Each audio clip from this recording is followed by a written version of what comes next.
Alright everyone, so this is the much lauded, much promised video on the discussion post for the argument flows. Sorry it took so long to go in. I have a bit of a conflict this weekend as I'm in Philadelphia I'm having a book published of poetry, and I'm in Philadelphia for a reading and the book launch celebration kind of party thing, and so I've been on the road and have kind of run some time crunches. But anyway, and sorry again for responding to emails from a bit later than usual. This weekend it's a one-off thing, so I'm still responding to emails. I'll get back to them in a second here, as well as putting this video up so we can get going on the discussion posts for the argument flows.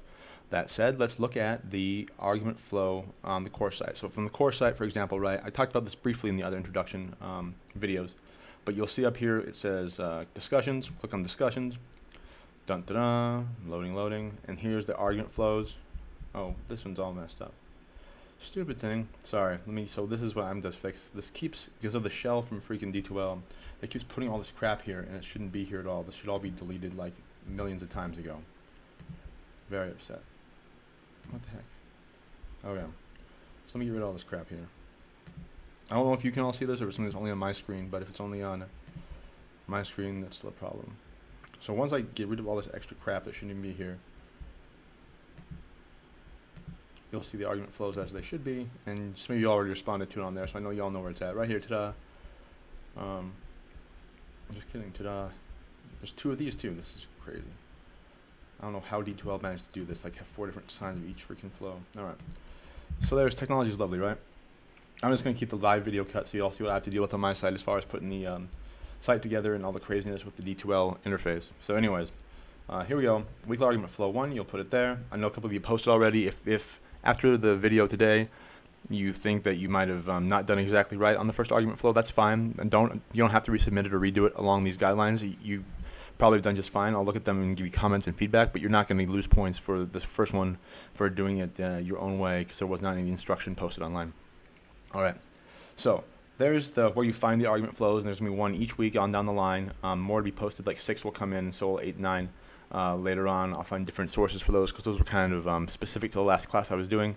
And so we'll find some more current topics to get some debate and argument flow on for those topics for those weeks. So now the argument flow in general. What is an argument flow, first of all? Let me go make this bigger here. An argument flow is a way of note-keeping or taking notes that's specific to argumentation. So usually political debates, debate in general about policy or about values, about philosophy, about anything. It's the way to keep track of the arguments that are being brought up in any given discussion, as well as the responses to those arguments, as well as a way to keep track of the evidence that's being used to support those arguments. Remember, in logic, in writing, in life, there are 3 components to an argument that's proper. There's the claim, which is what you're saying the argument is. The warrant, which is the evidence you give or what you back up that claim with. For example, if I say a Big Mac is better for you than a chicken sandwich, and I have to have, that's my claim. My warrant would be, here's the caloric information, like the calories and nutrition information for a Big Mac, and then that's a hard fact or data or some sort of evidence. And then the analysis, which is the third part, would be, here's why the fact that the caloric intake or the caloric value of a Big Mac being less than a chicken sandwich, it makes it better for you than a chicken sandwich. So the analysis links the warrant and says why it supports the claim and links those two together. So claim, warrant, analysis, remember it from, you probably learned this in your level 1 class, hopefully you did, that those are the constituent parts of an argument, and every argument needs to have those to be valid and carry. So regardless of that though, let's look at the argument flow. So let's say that we're taking an argument flow of, for example, Chuck Schumer's speech, which is the first argument flow of the first week's argument flow online. So the whole point of argument flowing, or flowing in general, is to group arguments into, to make arguments into groups that kind of highlight the bullet points of the arguments. Like if you take a 5-minute speech or a 7 pages of Euthyphro and can boil it down to 3 main arguments and then find some other sub-arguments underneath those, like ways to back up the main overheading argument or overarching argument, that's the purpose of flowing. So for example, if you see the screen I have here, my little flow chart, let me zoom in. Argument 1 would be whatever the first group or heading of arguments is. Sub-argument 1 would be a backup point of that argument. So if you argue that, I don't know, the tax cuts are going to kill the economy, right? Subpoint or sub-argument 1 would be a reason why the tax cuts are going to kill the economy. Like statistically speaking, in the past, tax cuts have led to economic depression in however many countries. And that's not true necessarily, but that would be an example of an sub-argument. And now here are the different kinds of sub-arguments or of points of warrant you can have for a sub-argument or any kind of argument.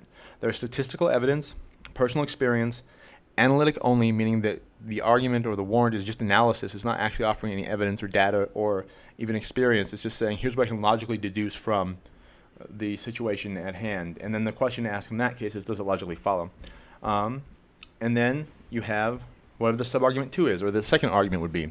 So, for example, if the tax bill is bad because it's going to crash the economy, the tax bill would be bad because it gives tax cuts to the rich only, would be an argument 2 if you're of the Democratic persuasion.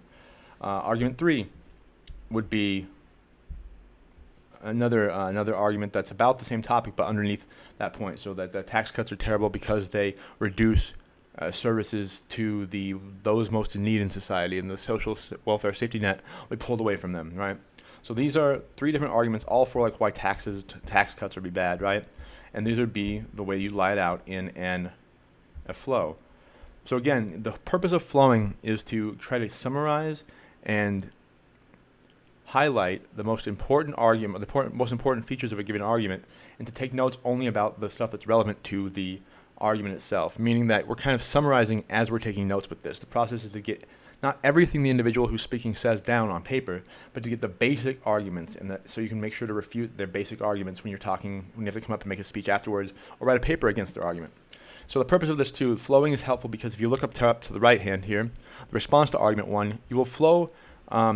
As you're flowing an argument, you're going to also be asked to be thinking about what are your responses to the argument. So if you were asked to argue against, for example, in argument flow 1, Chuck Schumer's speech, if you were asked to come back and counter what he says, regardless of whether or not you're for what he says or you're against what he says personally, in this class you have to suspend what your actual convictions are or beliefs about any political thing, and you have to argue like whatever side you're being asked to argue.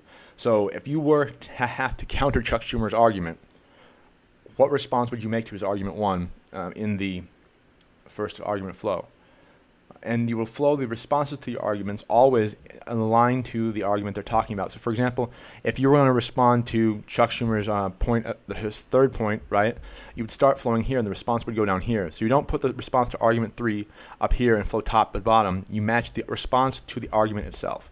And so you can talk out of order, but as long as you're matching the argument with the response to that argument, you're good to go. So it's a note-taking system that matches not on the order of speech in which it's presented, but rather on the relationship of the arguments that are presented. So, for example, response to argument 1 would be there, response to argument 2 would go there. Even if they came out of order in the speech, that's how it would go. This will make more sense when we actually put it into practice. We'll do that with Schumer's speech in a second here. So, about the what kind of evidence or what kind of warrant is used in an argument, be thinking about this too. As you go and flow argumentation, is it statistical evidence that's being offered? If there's a source, note the source and write it down, because you can argue credibility of sources. You can argue, like if it's Fox News or Mother Jones or something that's less credible, you can argue the legitimacy of the source. If it's personal experience, you have to ask the question, how relevant is that personal experience to the matter at hand? For example, a good example of this is, what's his name?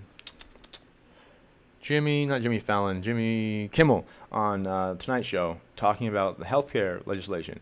And because he has a personal experience that his son had a heart defect when he was born and required surgery in order to be sustainable, in order to live. The kid had a great heart surgeon, had great medical care, got the heart surgery done. The kid's fine, and that's great, and that's mazel tov. That's the best thing that could happen. But does that personal experience that Jimmy Kimmel has interfacing with the medical field or the process of having insurance make him an expert on or a reliable source on healthcare, especially healthcare policy on a federal level?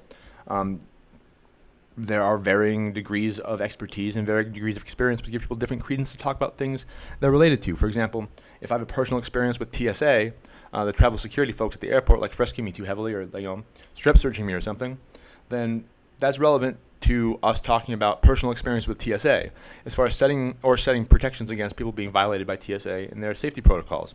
However, does that mean I should legislate all or be able to be an expert on legislating all like airline policies and like federal aviation regulations? No, because it's specific to an instance and an instant in which I have contact with the matter. So just also be aware of people claiming expertise because of a personal experience and a field they're not an expert in, and always challenge or question that as you think about argumentation. Also, does it logically follow if it's analytic? Is it an induction or a deduction? We'll go over that in future weeks, but deductive argumentation is a logically provable, sound, valid way to argue from a general premise to a specific premise, or a general premise to a specific conclusion, rather. Say, for example, the classic example is, all men are mortal. Socrates is a man, therefore Socrates is mortal. You have a general universal premise, you then have a particular premise, so all men's a universal premise, followed by a particular premise, Socrates, which is the individual which fits within that group. Therefore, you can extrapolate as the conclusion a property of that group is going to be possessed by the individual within that group, i.e. is mortal.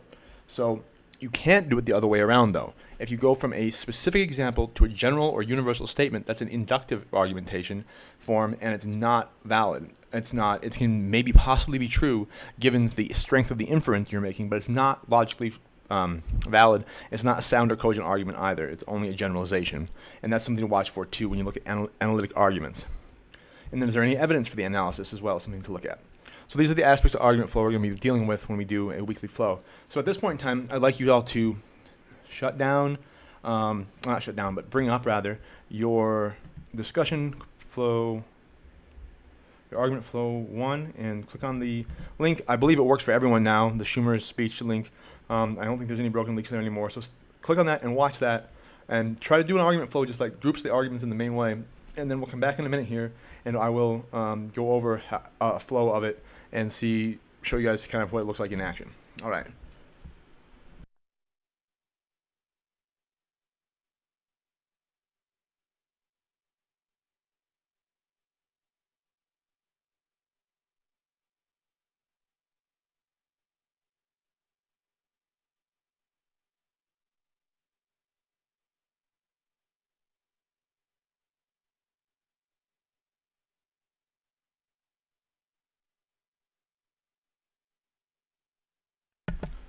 Okay, hopefully you've now seen the argument that I asked you to flow from Chuck Schumer, about 5-minute long speech. Here is the flow you could derive from that, right? The first argument that he would be making here is that, under the general heading of Republicans have hidden the bill from debate in the public eye.